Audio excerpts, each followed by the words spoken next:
Let us solve this problem.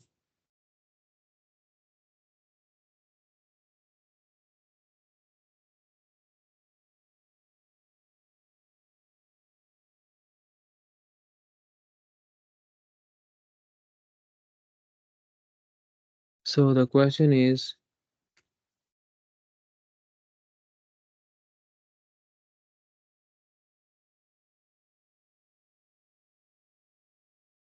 the force F required to compress a spring at distance x. So this spring, you are pushing the spring down, and this is the direction of the displacement in the spring,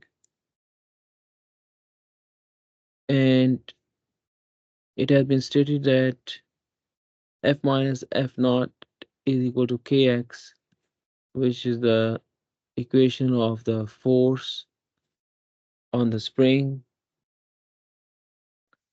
and k is the spring constant. F naught is preload. Determine the work required to compress the spring whose spring constant is equal to k.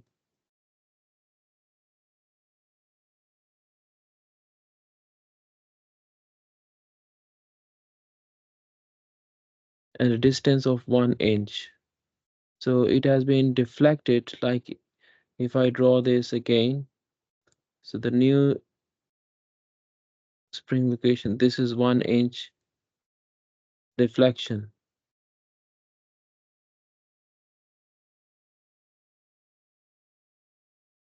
Starting from free length when F naught equals to 0.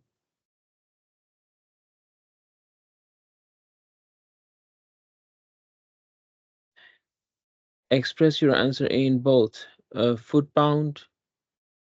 So you have to find out the work done or energy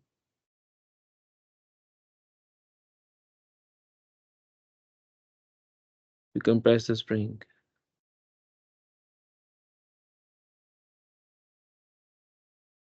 Pound foot and BTU. So we know that the work done by the spring equals to E equals half K x square. I would say if you see 2 minus x1 square.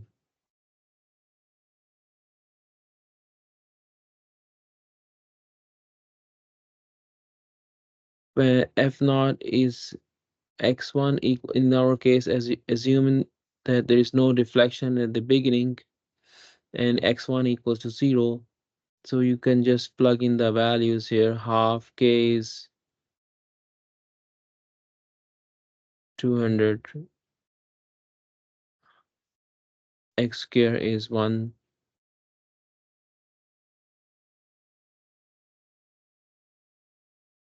So if I write down the unit, this is pound force per inch for K, and inches square for this. And you can convert this inch into feet by 12 inches.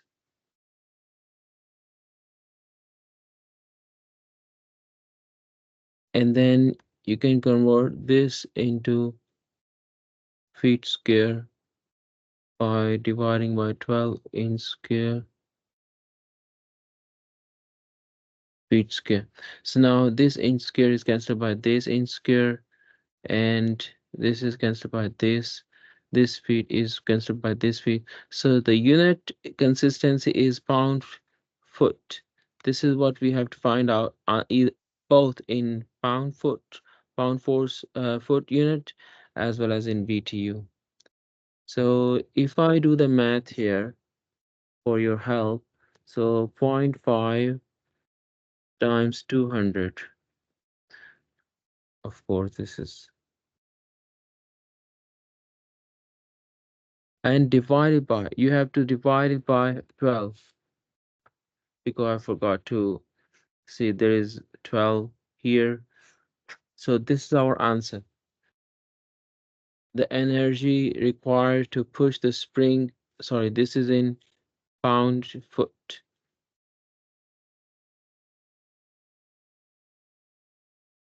And if I want to go from pound foot to BTU, I know that the conversion is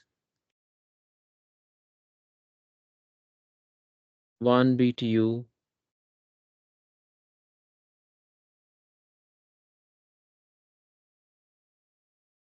foot pound or pound foot, it doesn't matter. You can either write down first.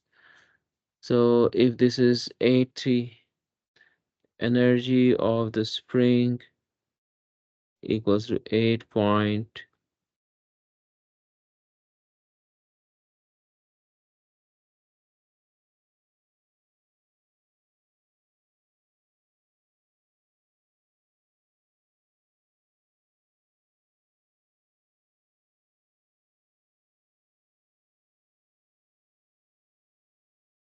So if you do the math, you should get 0.0107 BTU. So this is the answer for the question.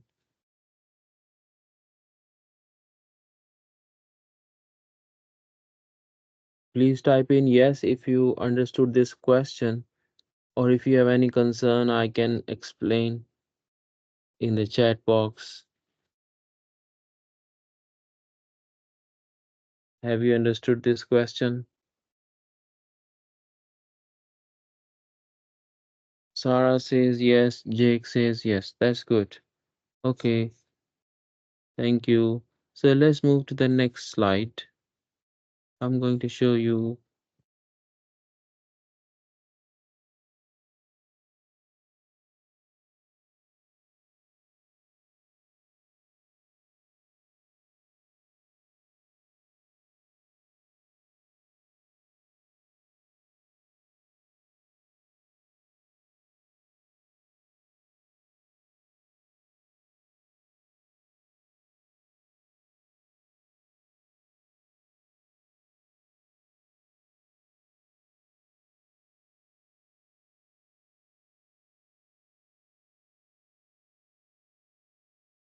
This is all what we have been doing. Energy, energy, mechanical energy, potential energy, kinetic energy. We have been doing this. Okay. So let me share with you. I think 1 second, I have to check my chat boxes here. Okay, good. Our next slide is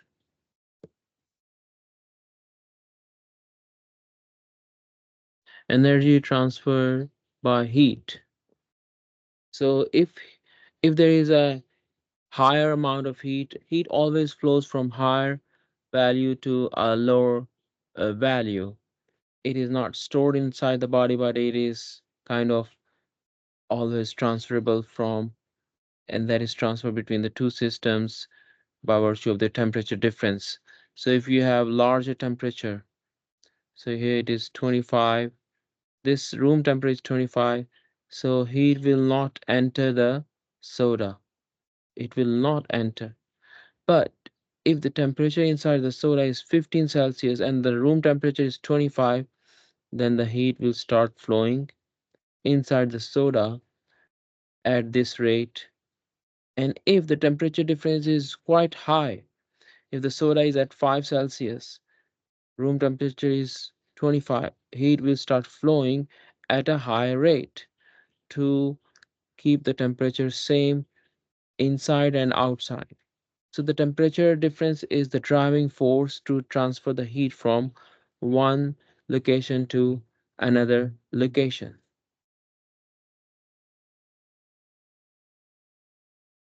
And also for closed system,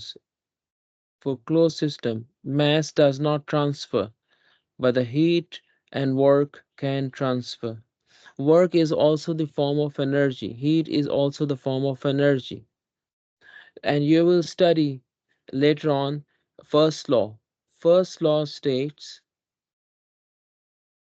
first law of thermo, you will study later on, I would say, that energy remains conserved. Energy going in minus equals to energy coming out. or if there is a complete energy going in minus energy coming out equals to change in the energy of the system. Suppose this is a system and this is not moving, this is inside the boundary. So delta E is purely increasing the kinetic energy of the molecules, which is the internal energy.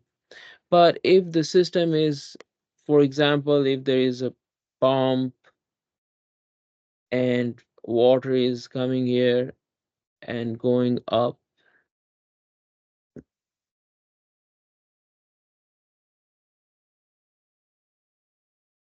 here you see, so the velocity is increased when it passes through the pump, water pump.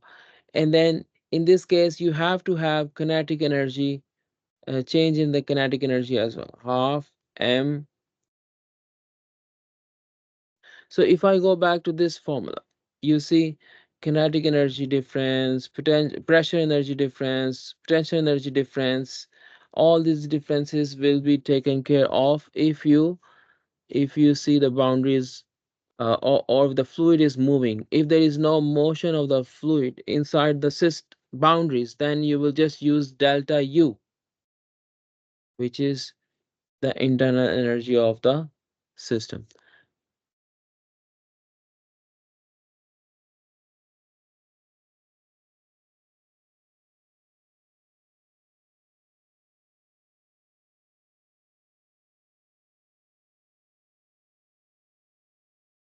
Now in this diagram, this is a small q. You see small q is large q divided by mass to get the answer unit in kilojoules per kilogram. And if you do the rate, amount of heat transfer, where heat transfer rate is constant, you can write down this. But if the rate is not constant, then you have to integrate it over a certain time. Sometimes the rate is higher, somewhere rate is slower at a certain amount of time, then you will integrate it. And now if you take a look at this diagram is telling that 30 kilojoules is heat is entering the system, and time duration is 5 seconds. How would you find out Q dot? Q dot equals to Q divided by delta T. Q is 30 kilojoules. Look, 30 kilojoules, time duration 5 seconds. So it is 6 kilowatts. That's what it has been written here. And Q is what? Big Q divided by the mass. Big Q is entering the system. 30 kilojoules divided by the mass, which is 2 kilogram over here. So it is 2 kilograms. The answer is 15 kj per kg. You guys understood? 15 kilograms, kilojoules per kilogram. Now in the next diagram, a baked potato has a system boundaries. To study the system, and the heat is leaving the baked potato. How much heat is leaving? 2 kilojoules. 2 kilojoules. 2 kilojoules. Energy is recognized as heat transfer only as it crosses the system boundary. Okay, when it does not cross, like in adiabatic system, energy is contained inside the system. Here there is no energy transfer. This is known as the adiabatic process. Adiabatic process is the process in which heat is not transferred into or out of the system. And you will see later on that the entropy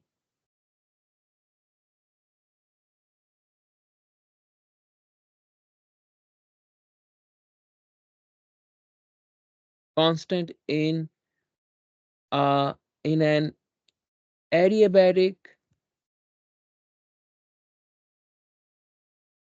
reversible process.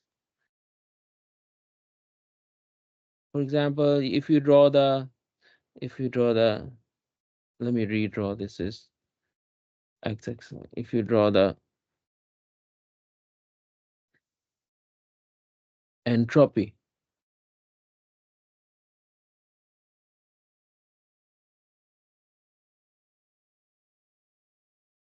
Suppose entropy is here, temperature, this is S.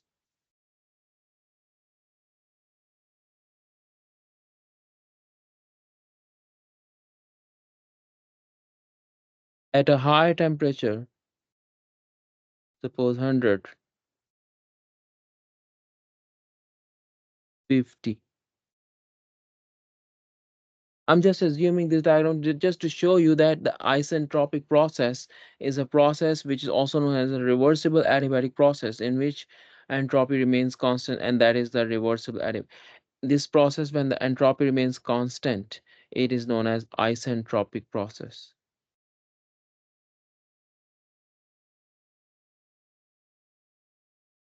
This is our knowledge when we will learn that chapter. But I just want to allude to you earlier that you, where are we heading to? We are heading to first law, zeroth law, first law. First law is energy conservation. Whatever energy goes in comes out. But if there is a change in the energy of the internal system, then energy in minus energy out is the change of the energy of the system. This is the first law. Second law is heat engine and the refrigeration cycle, and third law is uh, um, third law is entropy of a crystal is zero, like at 0 Kelvin. I would say we will learn more about that, and entropy remains as zero at absolute zero. Okay, let's go to the next slide.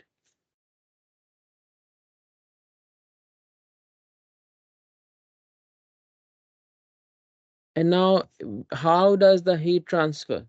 Suppose if you have a hot body which is in connection with a cold body, then energy will start transferring. This is in 19th century that the heat thought to be an invisible fluid called caloric that flowed from warmer bodies to the cooler bodies. How many calories you burn when you do the exercise. So the calories like old concept. And heat is transferred through different modes. First mode is conduction. And what is conduction? When you have solids, particle to particle, heat transfer from here, here, they vibrate. When they vibrate, they excite the next particle. They vibrate. Particle to particle connection is the conduction process. In solids, in liquid and gases, we have convection, the transfer of energy between the solid surface and the adjacent fluid that is in motion. It involves the combined effect of conduction and fluid motion. Forced convection or natural convection, when the fluid comes in contact with the hot surface, it becomes hotter, and then it transfer energy to the molecules. So if I write down conduction, so if I write down conduction, so this is the formula: Ka delta T divided by the thickness.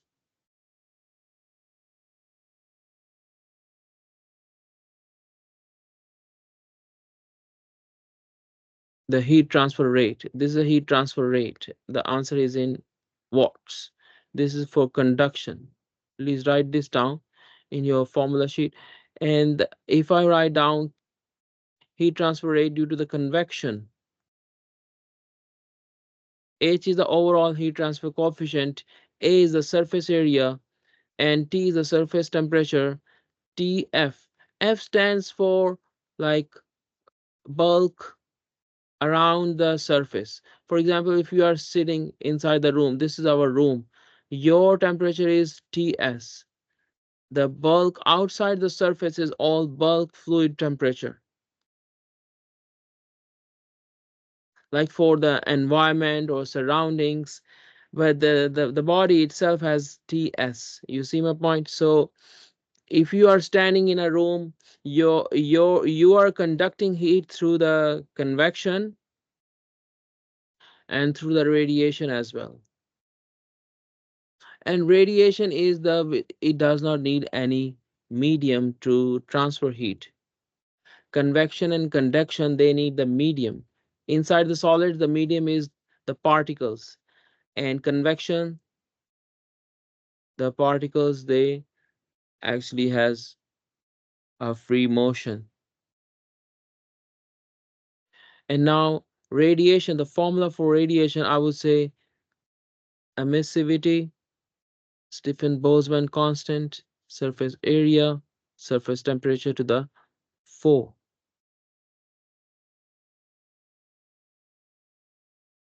So let me show you the cut and paste of our book to explain you what's how would it work. Yes, this is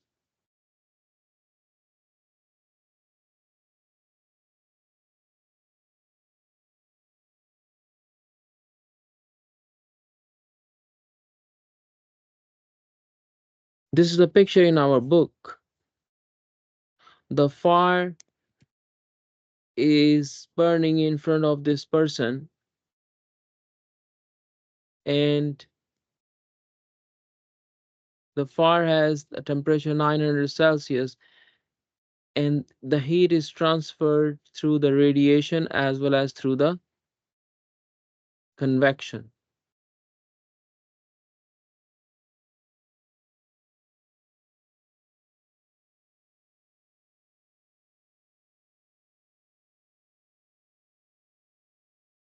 And the formula for maximum radiation rate,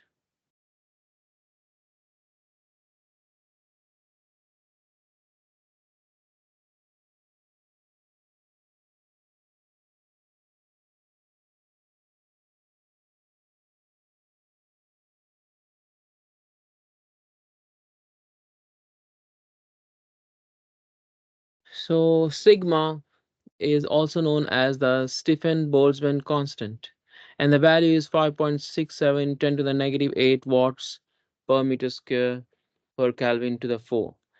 And the black body is an ideal surface that emits radiation at maximum rate, where emissivity is 1. Emissivity is 1. The complete um, energy has been radiated. When the emissivity is not 1, then we have to include this as a factor. For example, the body is not emitting the whole radiation. So what is the emissivity for a human being? Let me show you the table. For a human being, the emissivity is 0.95.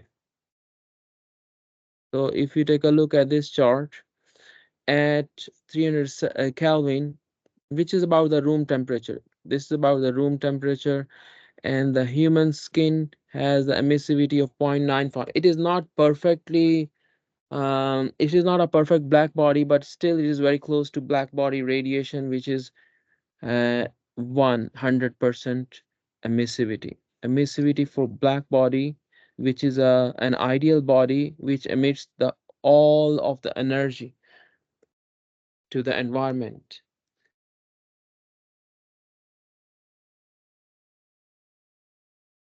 Let us do one problem.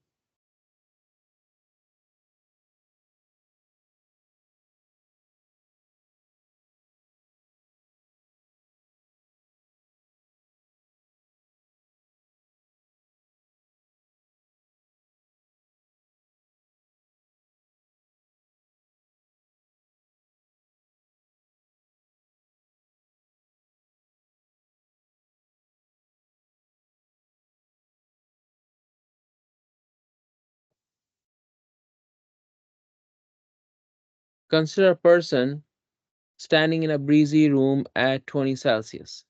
So the room temperature is 20 Celsius. So I would say T sub F, the bulk surrounding temperature is 20 Celsius.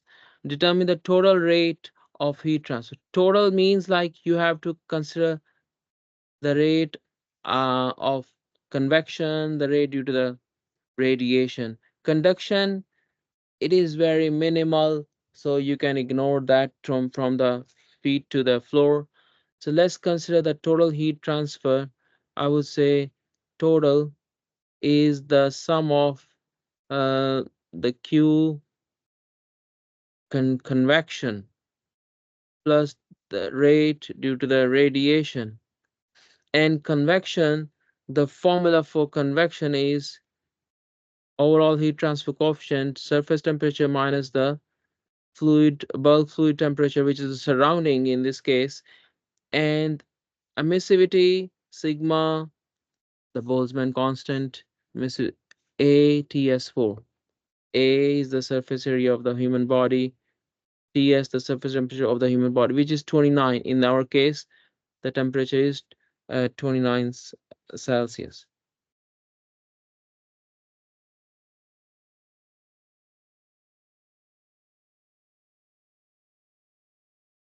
Now, exposed area and the average outer, it is given as A is given,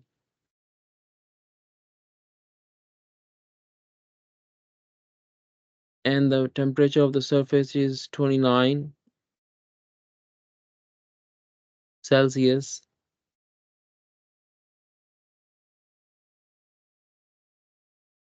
And overall heat transfer coefficient, it is given 6 watts per meter square per Celsius. And now you can, let's go slowly. Let's go slowly and find out Q transfer rate due to the convection, and which is HA TS minus TF. So H is 6. I will write down the units as well so that in the end the answer should be watts. And area of this human being, it is 1.6, and TS is 29 minus TF is 20 Celsius. So let's see, Celsius cancelled by Celsius, meter square cancelled by meter square, you are left with only W. So if you open your calculators and help your professor, what do you guys get? Can you open your calculators and do the math here?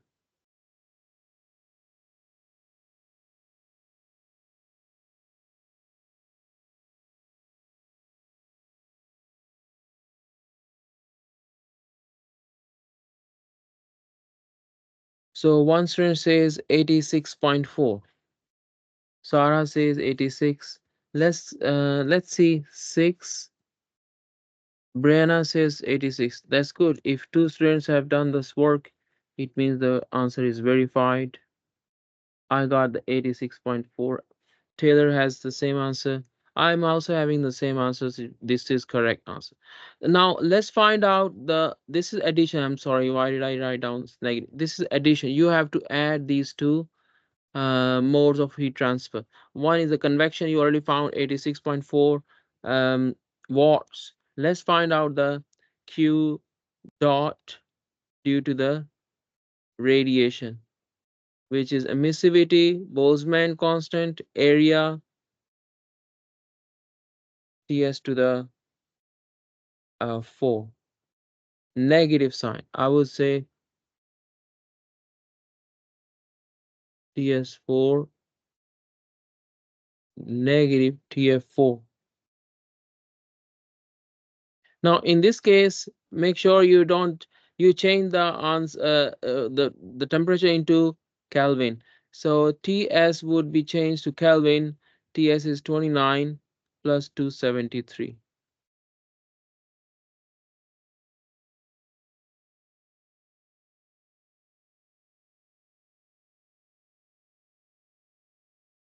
Similarly, you will convert this into absolute scale, which is 20 plus 273.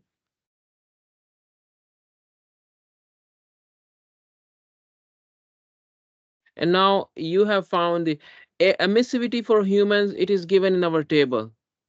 Human skin, it is emitting about 95%. Okay, the question asked by a student, why did we switch to Kelvin for radiation but not convection? Okay, look, the answer is, look, over here, we don't need to. The answer over here, it is in Celsius. So you can easily cancel Celsius by Celsius. If it were in Kelvin, we would have to convert it into Kelvin. But yeah, and probably you don't need to convert even in the Kelvin, because the difference in the Kelvin, delta temperature in Kelvin is equal to delta temperature in Celsius as well. So it doesn't matter. But when you are considering the power 4, then you have to convert it into Kelvin in order to be consistent in the units. Emissivity is 0.95, and Stephen Boltzmann constant in the book, it is given 5.67 in 10 to the negative 8. So 5.67 into 10 to the negative 8. Units are watts per meter square per Kelvin 4. So watts per meter square Kelvin 4. Area is 1 point. Let me move this away. Let me move this away. So make sure you convert it into Kelvin, otherwise you will get the wrong answer for the radiation. And Ts is 302 to the 4, and this is in Kelvin 4. So let's see, Kelvin 4 is cancelled by Kelvin 4, meter square cancelled by meter, so you're left with watts only. Now please open your calculators and help your professor. What do you guys get for the radiation?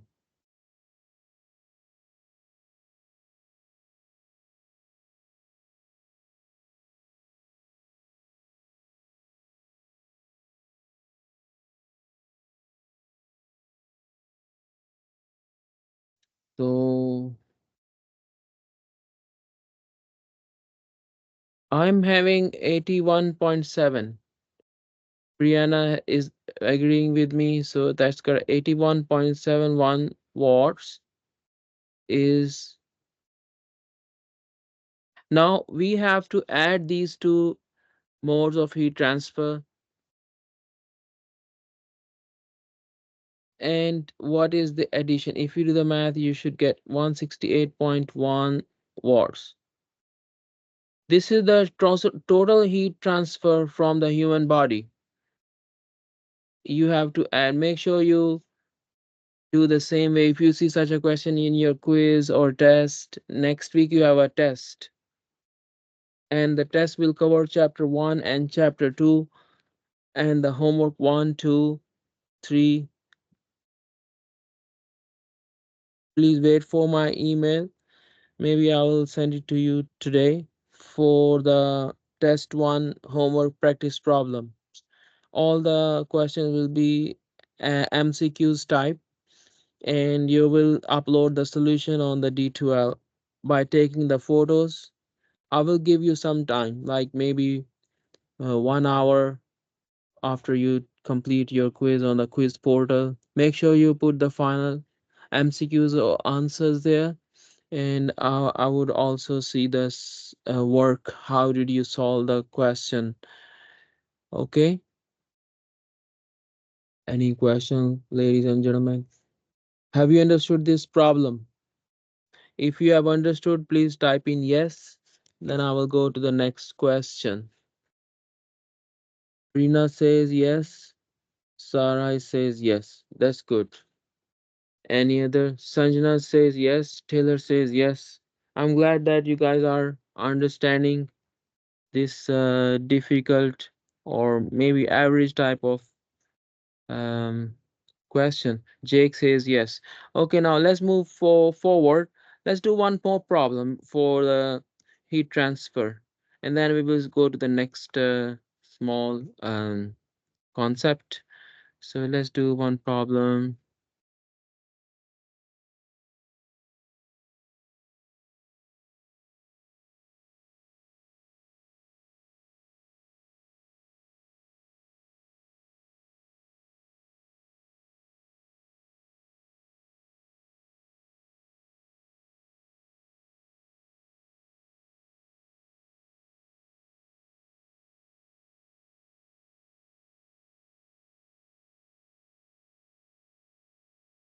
Now you can see the question here. 0, 2, that's 3.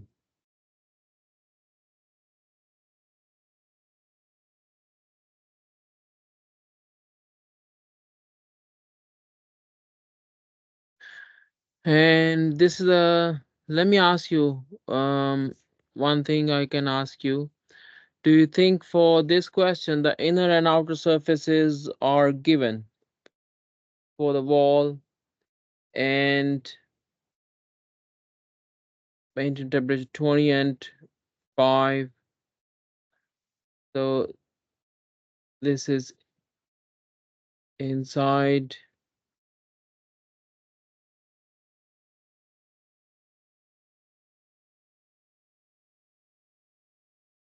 So thickness is given. Determine the heat transfer rate through the wall. So if you draw a slope here, temperature decreases here. What do you suggest me? Would it be conduction, convection, or radiation problem? Please type in the chat box. Energy or the heat is flowing through the brick wall.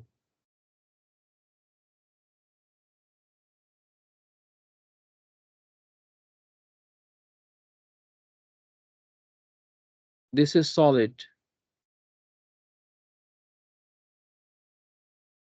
Conduction. Good. Now the formula for conduction, if you take a look here, we did that the rate of heat transfer.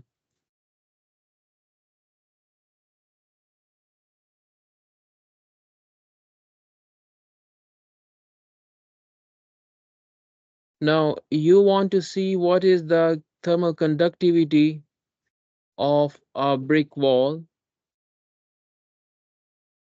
What is thermal? So let me copy and paste the table in our book.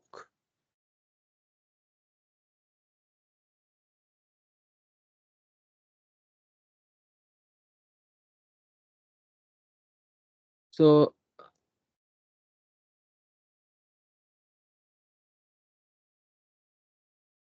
this has been given directly. K is given in our question. So thermal conductivity of this wall is given.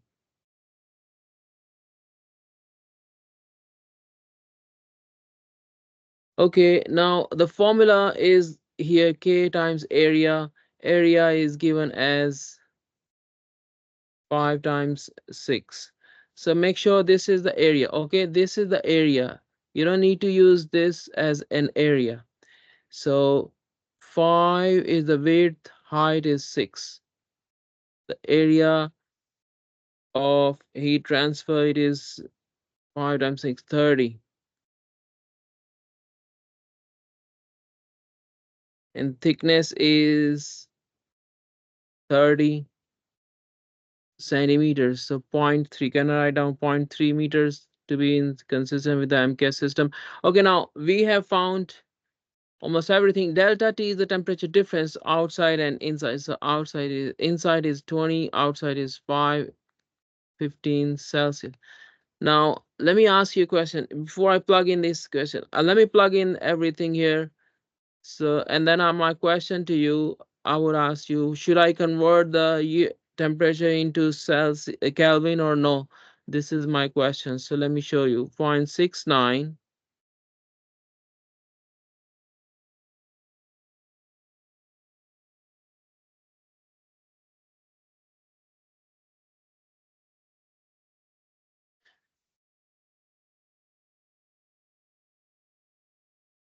That's good. We don't need to convert it into Kelvin. You are right. 15 Celsius divided by zero point 0.3 meters. Meter and this meter canceling this meter square, Celsius canceling this. So we need watts. Our answer should be in watts. So if you do the multiplication, let me draw the line here. And if you do the multiplication and division, do you get the answer 1035 watts in your notes, in your calculators? Please confirm this answer is correct or incorrect. Sarah says correct. That's good. Veronica says correct. Okay, now we have done this conduction. I have taught you radiation, how to find out the rate of heat transfer through the radiation using this formula. I've taught you this formula. I've taught you how to find out the heat transfer to the convection, this formula. I've given you another example of the conduction from this formula. So now the thing is you have to practice. I'm going to share you more problems to practice some more problems so that you should feel confident in yourself and you can get grade A in my class. Okay, have you understood this question? Please type in yes, then I will go to the next slide.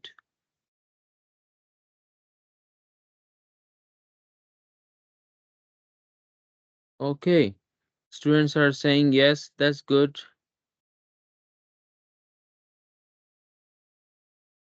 I think we went over this one.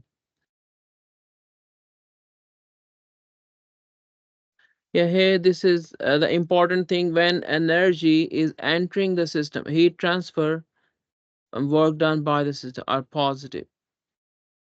When Q in is positive and work out is positive. Q out is negative, work in is negative. These are the conventions of sign when you are doing some problem like how do you do the first law of thermodynamics, and then you can show me professor like this. Okay, when I will solve a problem, I will explain this one more time so that you should have no issues understanding the signs. Energy, and make sure you remember this thing. Energy entering the system is positive and work done on the system is negative. Work done by the system is positive.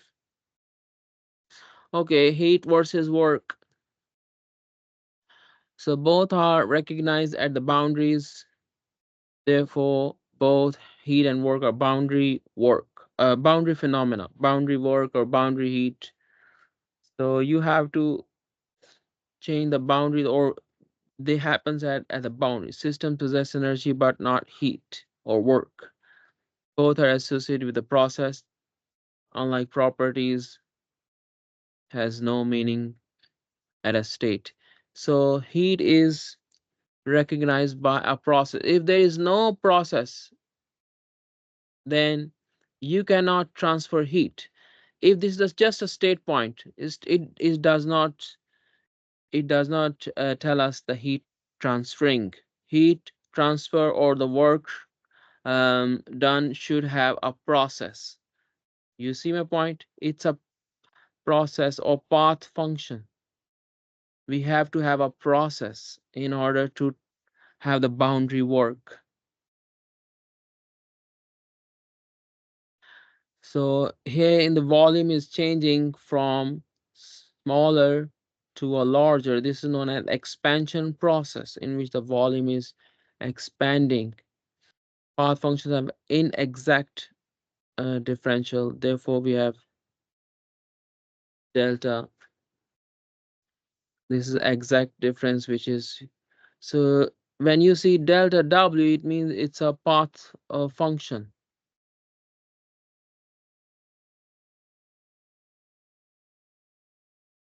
because you have to show me the path in order to see the difference, you see. But if this is a volume change, you just need the first and the second state points, you don't worry about the path. So this kind of delta we call it as inexact differentials. It could be this curve, this could be this curve, depending on the path. You see my point, guys? But if you're talking about the volume change, then you don't need the path, you just need the first state point, second state point, and find the difference. So we this is just a nomenclature, or we call it as a technical difficulties inside. If you see this kind of delta, it means it is depending upon the curve or the path. If you see this kind of delta, it means first state point and the final state point. It is, so if you have to 1 to 2, it is W1 2, W sub 1 2. It means going from first state point to the second state point, and then you have to find out. And then you will ask me, Professor, how would you find out this work done?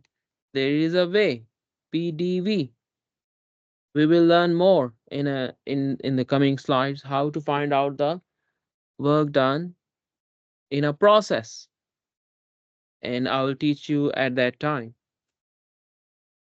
Now let's change a little bit topic, like electrical work done by a battery system. Then you can ask me, Professor, what is the work done by the battery system? I'll tell you.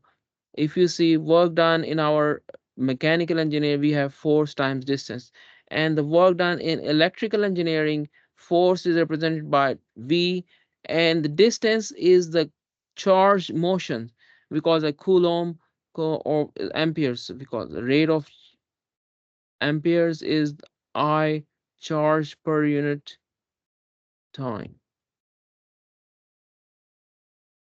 rate of flow of charge. So I would say VI is the energy, um, electrical power, electrical. I'm sorry, there is little confusion. This is N is the number of charge motion, and when we divide by time, N is the number of um, coulombs charge, and when you divide it by time, this becomes N divided by time. This is N, by the way.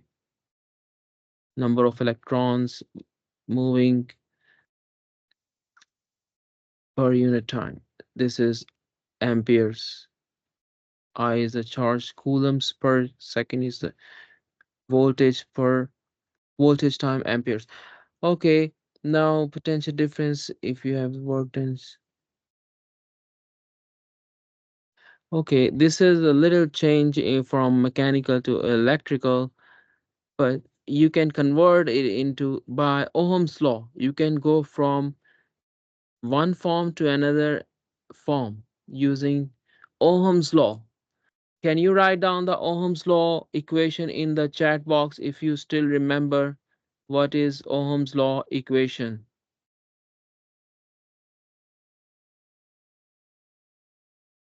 Brianna says V equals to IR. Any other student?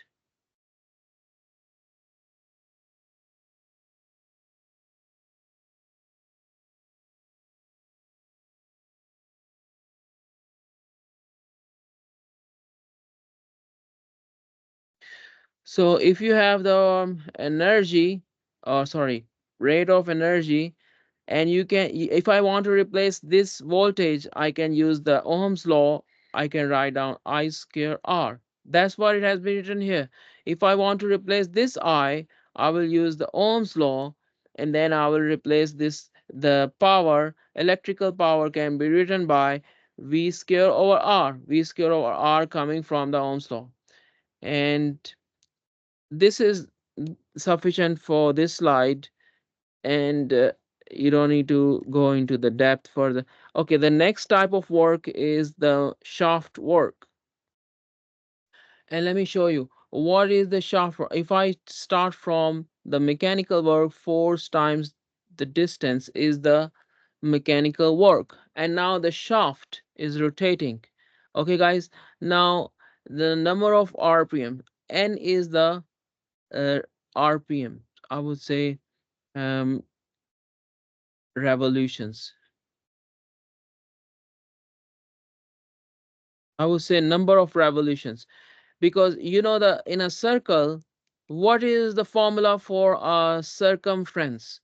Do you if I give you R, do you remember what is the circumference formula?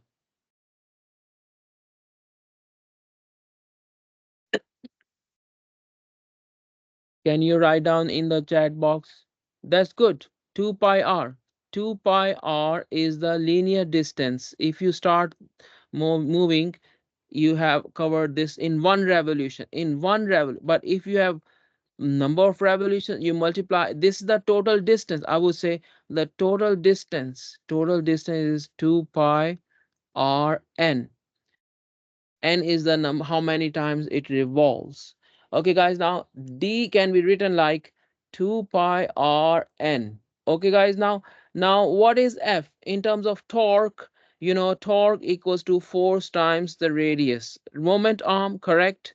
You are turning a factor. Now F here is torque divided by the moment arm. So I'm gonna replace this F by torque. So work done by the shaft, it equals to torque divided by the moment arm times 2 pi r times n. R is cancelled by r, so you're left with 2 pi nt. 2 pi n torque, it is the work done by the shaft. And if you want to calculate the power, you will divide by a number of time revolutions per minute. So I would just rewrite the same formula like power of the shaft, it is equal to 2 pi n dot times torque, where n dot is revolutions per minute or per second. It depends. It is not like concern. The major thing is if you see such a question where you have to find out the power required to move the shaft at a certain RPM, then you will use this formula. Okay, the next another type of work is the spring work. We have done such a question a little while ago about the spring work. The formula is, and it is this one. Since the work is a path function, so it is F times dx. F equals to kx if you integrate it. So if you integrate, so work done equals to F dx.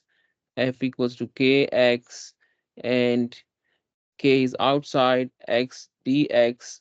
Integral of x is x squared by 2. So if you are integrating from 1 to 2,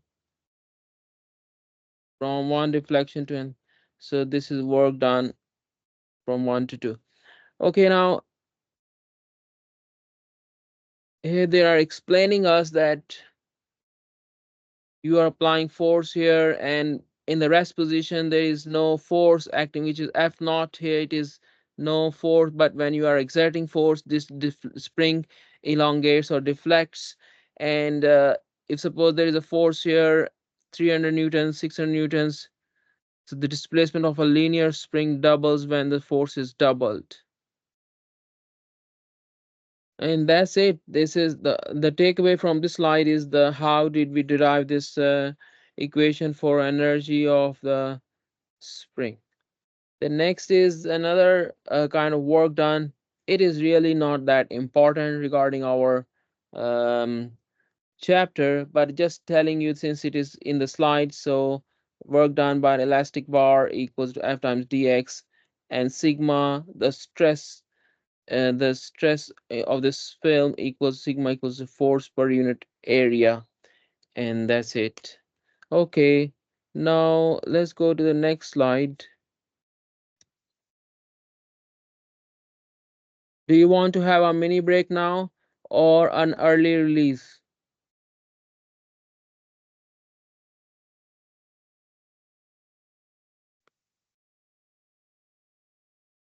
So I will keep continuing until 10 to 15 minutes to release you. Usually for this long lecture, we give the mini break during the lecture. But since I see students feel comfortable in the early release rather than taking the mini break, it's okay with me as well. Okay, now work done to raise or to accelerate the body, electrical work, magnetic work, electrical polarization work. Usually we are not, I'm not going to give you problems for finding the magnetic work, but the magnetic strength is like the force due to the field of the magnets, dipole electrical polarization. So this is just telling you that what kind of other types of works you can deal with. And the first law states that energy is conserved. That's the first law. So here the sum of both, the rock is at the cliff, the mount, and the potential energy is 10 kilojoules, kinetic energy is zero because there is no motion. When you throw the rock just before it or somewhere in the middle, this the energy, kinetic energy increases and potential energy starts decreasing from 10 to 7 and so on. Here in this case, the potato, you are baking the potato and energy is going inside and it is increasing the kinetic energy of the molecules of potato, and then in the end it increases the temperature of the baked potato. Then goes to the, these are the examples sketches. How would you apply the first law of thermodynamics here? Okay, here in this case you see what is the energy going in, it is q in minus q out equals to change in the internal energy. How much is going inside? 15. Coming outside 3. Change of the energy of the system is 12 kilojoules. And in this case, it is this example, electrical work is 5 kilojoules and is increasing the kinetic, and no heat is transferring because adiabatic means Q is 0. When you see adiabatic means Q is 0. Adiabatic means Q is 0. And whatever energy coming from the shaft, it is totally increasing the kinetic energy of the fluid inside, working fluid, maybe water. You are doing we usually call it shaft work or the pedal work. And I just mentioned that the shaft work is 2 pi nt.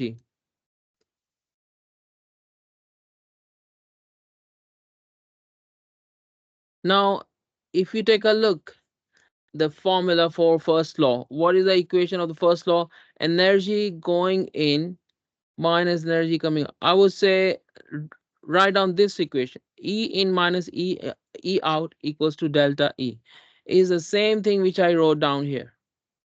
Okay, guys, E in minus E out equals to the change in energy. And for the closed system, the change in energy for the closed system is always change in internal energy.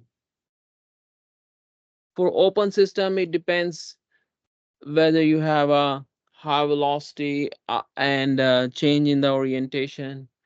Okay, now Q in here is 15. Let's write down in this scenario. Let's apply the first law for this scenario. Let's assume what is in. I would say W in plus Q in. Anything in, nothing in is Q out minus Q out equals to change in the energy of the system. Q in is 6 kilojoules plus 15 kilojoules minus 3 kilojoules. What is this?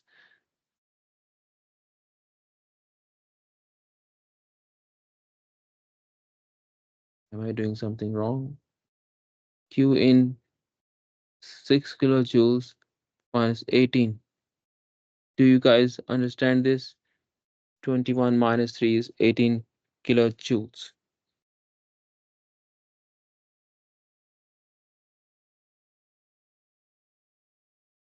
Now, in this scenario, look over here. In WB is in boundary work. You are decreasing the height of this plunger, and the boundary work you are going in, and nothing is coming out. Whatever is going in, it is totally transferred to the internal energy of the system. So 10 kilojoules is going in equals to 10 kilojoules for the change in the internal energy of the system. This is what we have the first law of thermodynamics. The energy is conserved. This is what it is. Okay, let's do another slide. There are different scenarios. So it is saying that the thing which I mentioned, that for a stationary system, these are zeros. Potential energy is zero. Kinetic energy, only the internal energy changes. These are the formula for the energy systems.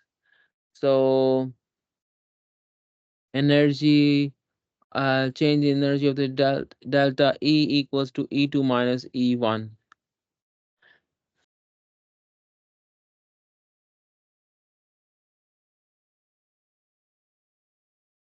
The next slide is transfer of energy, like dt. I would say the takeaways for a cycle, net out equals to net in. Change in energy is zero.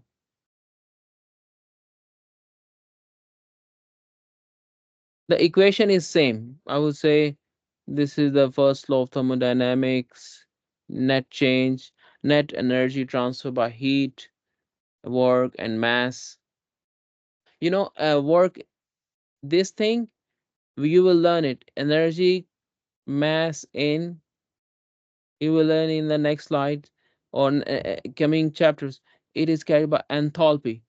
Enthalpy, enthalpy is due to the mass which contains the energy.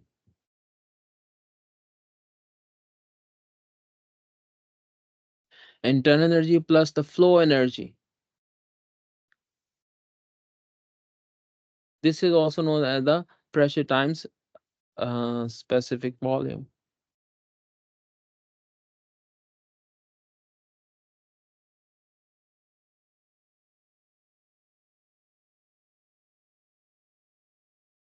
Okay, now let's go to the next slide here.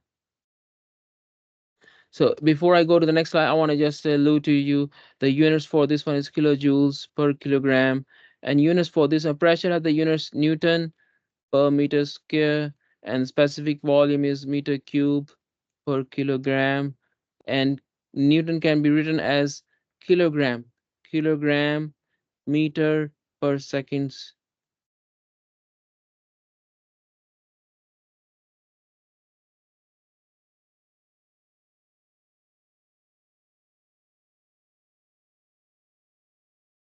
Kilogram, so meter square, yeah, meter square per second square. And you remember meter square per second square can also be written like if I write down kilogram, like Newton. Going back to this kilogram meter per second, can I write down like the kilogram meter per second square into meter per kilogram? So what is this? Newton. So Newton meter per kilogram. This is also joules per kilogram. And it's the same unit, kilojoules or joules. If you divide by 1,000, it becomes kilojoules. If you keep it like this, joules only. So the unit is like consistent. You have to remember, if you have additional terms like this term, the unit of this term should be the same as unit of the next term if you're talking about energies. Okay, guys, I'll keep explaining the difficult terminologies in the coming chapter. So don't worry much right now. The next thing is the performance or efficiency, how efficient a device is. For example, this water heater, the desired output, the definition of performance or efficiency is the desired output over desired input. And keeps changing. For heat engine, you remember the heat engine schematically drawn like this, okay? So this is the heat engine. This is the source, I would say Q, high heat at a high temperature, heat at a low temperature, and the heat starts flowing from high temperature to low temperature. We call this as a source, and we call this as a sink. And when the heat flows through the device from higher to lower temperature, we get shaft output work because of work outside. QH QL. And the desired output, in this case, the efficiency is the desired output. Can you guys tell me what is the desired output? Is it W, is it QH, or QL in this heat engine? Can you write down in the chat box what is the desired output?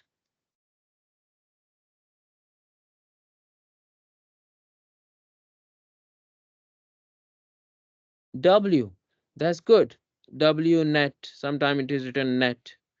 Divided by, and what is the required input? Is it QH or QL?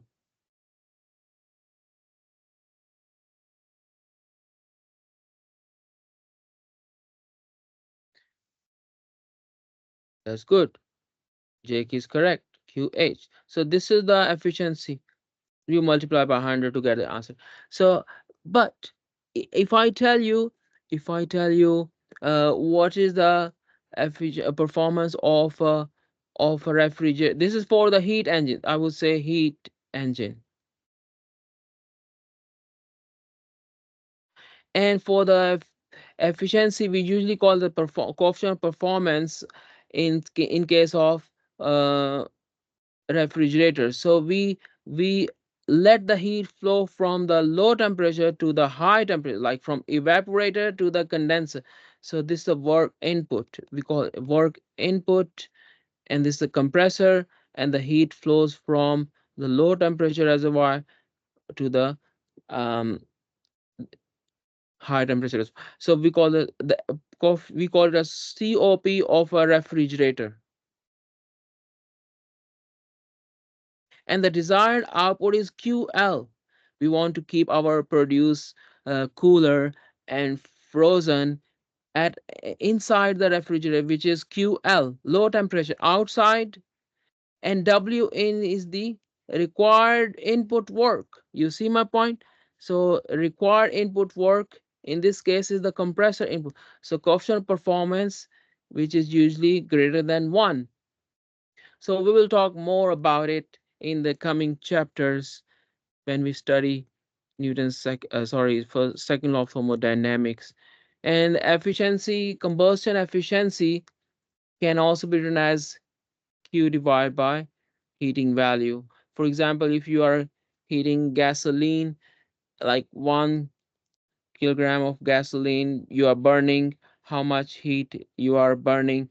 Low heating value, it does not include the water vapor, and higher heating value, it includes the water vapor. Usually in our car, the exhaust tailpipe, we have a lower heating value. And in the generator, you see, you keep on multiplying the chain rule. You see the chain rule: combustion efficiency multiplied by thermal efficiency of the heat engine multiplied by generator.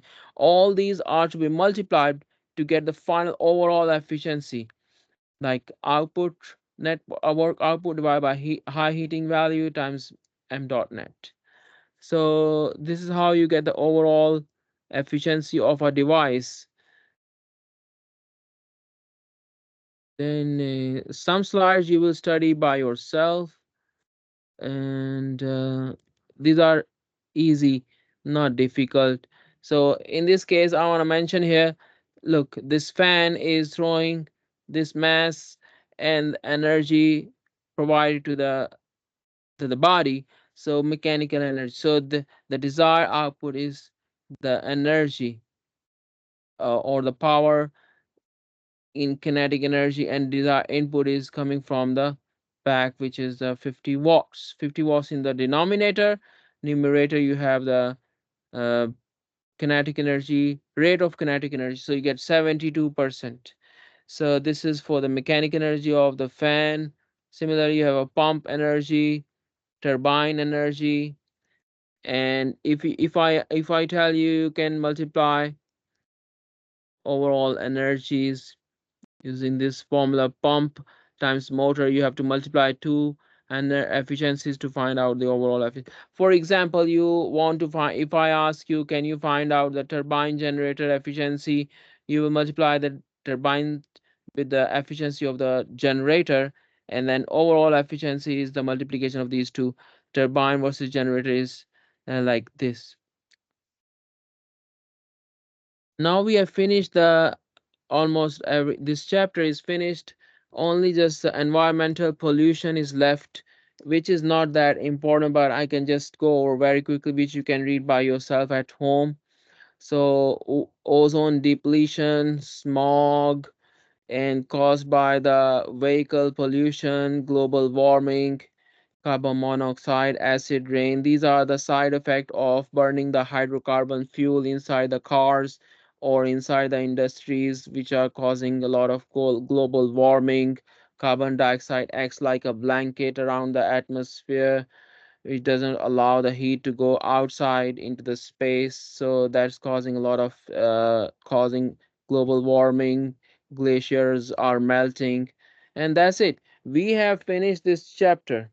The last slides I skipped myself because I know they are not that difficult. So let's do one last question, and then we will be able to, or probably let's solve one problem. Okay, 76. I'm gonna solve one problem for you.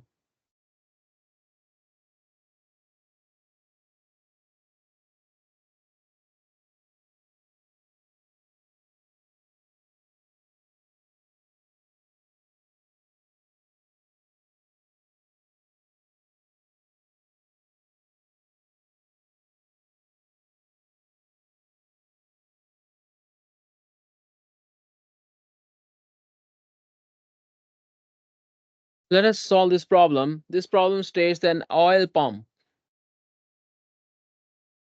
Okay, this is the oil pump. This device is pumping oil, is drawing 35 kilowatts. Okay, so it is drawing 35 kilowatts of electrical power.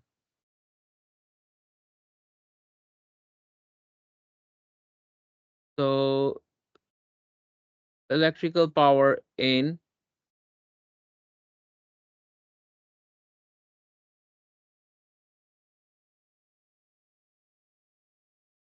while the pumping oil has a density. And why do we need density? I'll let you know in a bit. Density is important. How much is the density? Density of this oil is 860 kilograms per meter cube at a rate of, the volume flow rate has been given, 0.1 meter cube per second. And you know, if density is given, density equals to mass per unit volume. Agreed? Or it is also equals to mass flow rate per unit volume flow rate. And we need to find out mass flow rate for finding out the power. So density times volume flow rate will give you the mass flow rate, 860 times 0.1.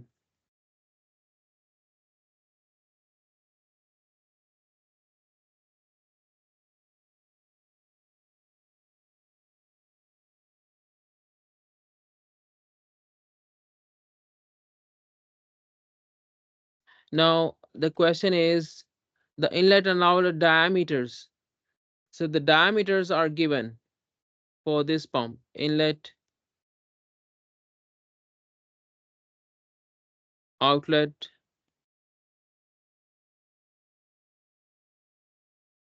The question is the diameter. If the pressure rise of oil pump is measured by to be 400, so pressure rise P2 minus, if I assume this is my point 2, this is my point 1. Let me erase this one. If I assume these are the position 1, this is position, so P2 minus P1, it has been given here. Pump is measured, the rise of pressure is 400 kilopascals.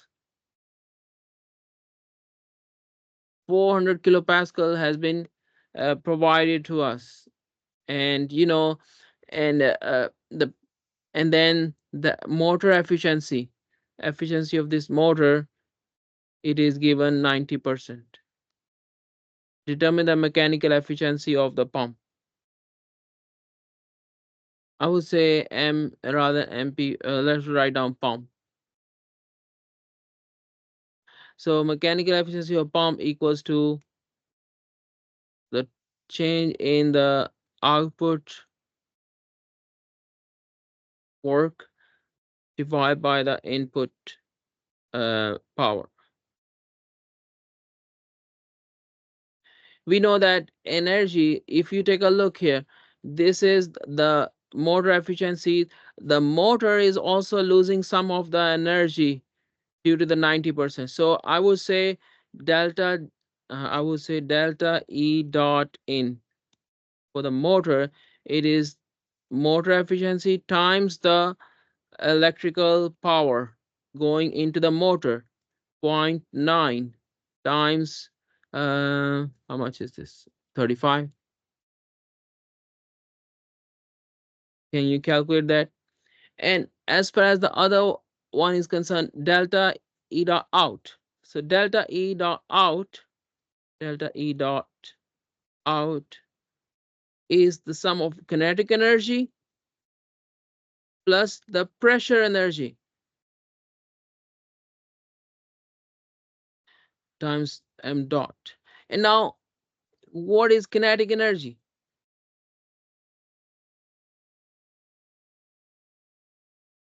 Now, kinetic energy is half, I would say half V2 square. V2 square minus V1 square. And the pressure difference, it is 400 kilopascals. Now you will ask me, Professor, how would we get velocity at exit and velocity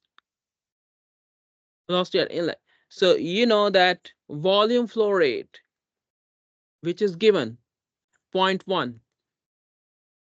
If the volume flow rate is given, that is also equals to area, inlet area times the velocity. I would say small v, or I would say just v1. And this also equals to v2. This v is the velocity at exit 2. Velocity at exit 2. This is velocity at exit 1. So area A1 is its a diameter given. If the diameter is given, pi by 4 d1 square, and area 2 pi by 4 d2 square. So now you have been given all the parameters. You have to do some work at home, and you will do the work at home, and I'll tell you the answer. You will find out in the end the mechanical efficiency of the pump. It is, I'm just going to copy this.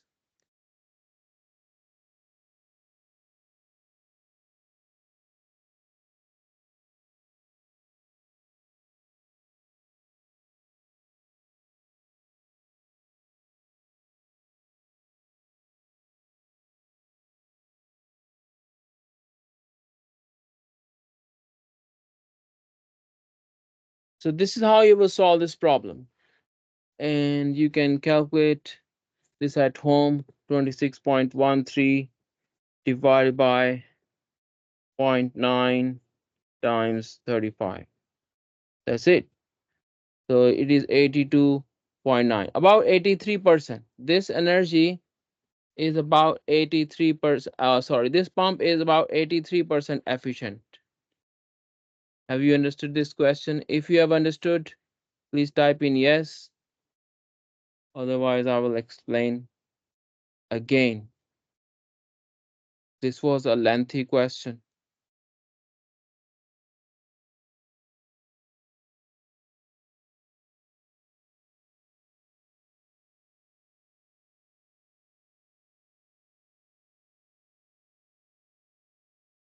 Okay, guys, I'm going to end this lecture now.